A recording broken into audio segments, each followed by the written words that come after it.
Fake distressed wood. Wonderful stuff. I got this great idea from a buddy of mine. He took this paper or vinyl distressed wood and he put it over his bed in his van, and it makes it look like his bed is made out of distressed wood. I was like, wow, that's really cool. Did you do that? And he's like, yeah, it's vinyl. I was like, vinyl? It's like, yeah, that's, you didn't expect me to use real wood, do you? It's like, of course I do. So anyways, talking to him, I thought, I have wood pallets. So I took the wood pallets apart and I decided that I was going to try and distress them. So I watched a few YouTube videos, and there are a few out there on distressing wood. And that's what I done. This video is a conglomeration of all these little boards that I did. And the process is actually pretty simple.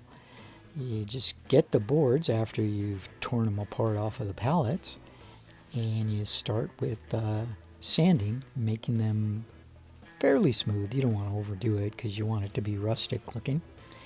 Then I took two different color stain. One was I think a walnut. Another one had more of a gray tone to it, as you can see in the video.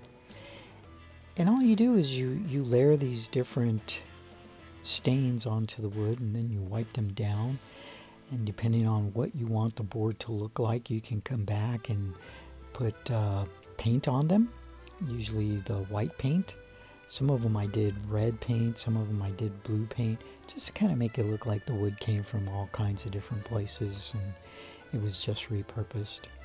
I also go back through and I like to highlight the nail holes. I go back with the dark stain and put a little bit of stain in those dark holes just to highlight that they've been pulled off of something and now put on something else, and gives them more of a rustic look.